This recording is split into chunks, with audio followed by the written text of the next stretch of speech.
in Hagna. Mao kini ang mga bunga sa mga paningkamot ni Congress Alexi Besas Tutor. Igo na ba kini? Dili pa. Busa kita manghinaot nga giyaan gihapon siya aron dunay dugang mga programa ug proyekto mahidangat sa atong lungsod ug katawhan.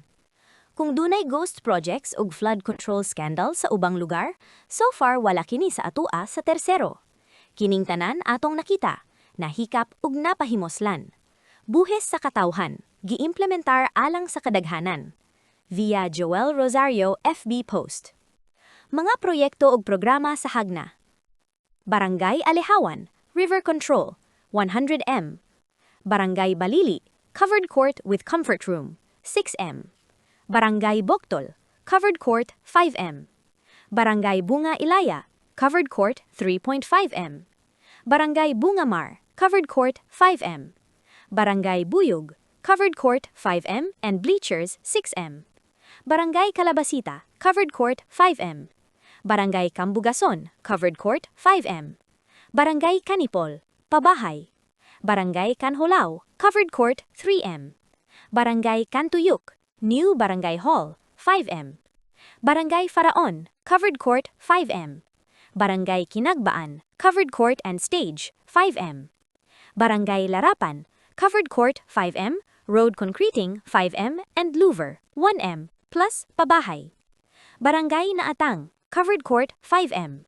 Barangay Odyong, Covered Court, 5M, plus Pabahay. Barangay Pahina, Covered Court, 5M.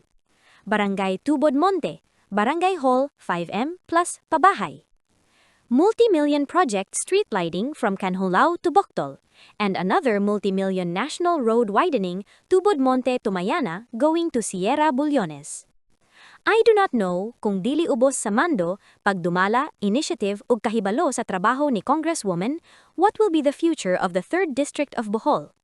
The lists of projects and programs above dugay nang nakatiwangwang ug napasagdan, pero tungod kay nakita ni Congresswoman nga there is a need of an immediate action, iya kining gitrabaho sa walay pagduduha-duha. Covered courts.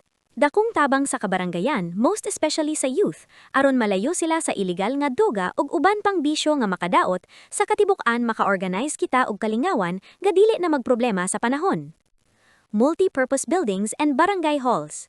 Makatabang sa paghatag og mas mayo ug komportable nga serbisyo sa katawhan, well-ventilated ug mas conducive nga lugar alang sa tanan.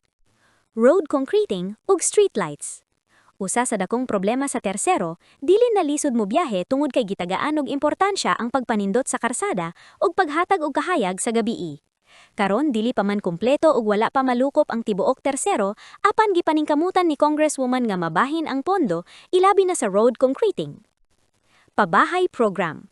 Importante sa usa ka pamilya nga adunay gid balay nga matulugan, bisan simple apan kinasingsingan nga paghatag. Dinhi sa Hagna, adunay pipila ka mga pamilyang hagnaanon nga nakabenepisyo sa pabahay program ni Congresswoman, ug mapasangamaton gayod ang pamilya nga nakabenepisyo niini. Medical Assistance for Indigent Patients ug Ayuda para sa Kapos ang Kita program. Bisan pa man sa atong kakabos, ang MAIP naghatag kini og dugang tabang finansyal, nakapaluwas sa daghang kinabuhi ug financial burden sa mga hagnaanon. Kini dakong tabang ilabi na sa atong mga kaigusonan nga mga kabos. After all, it is the people's money, gikan sa atong buhis ug kahago.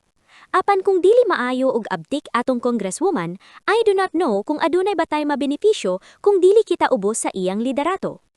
Mapasalamaton kita sa kahitaasan, gagitagaan kita og mayong nga kongresista na abdik nga makigkumbate alang og para lamang sa iyang mga katersero. Daghan ng proyekto nga natamos ug nakabenepisyo na ang katawhang hagnaanon. Busa kitang mga hagnaanon, mapasalamaton kita sa iyang dakong suporta finansyal, proyekto ug uban pang mga programa nga wala gyud kita mapasagdan. Padayon kita mga katersero sa pagkumbate aron kitang tanan moabante. Daghang salamat Congresswoman Alexi B. Tutor. Serbisyong tinuod, lideratong abdik para sa tersero.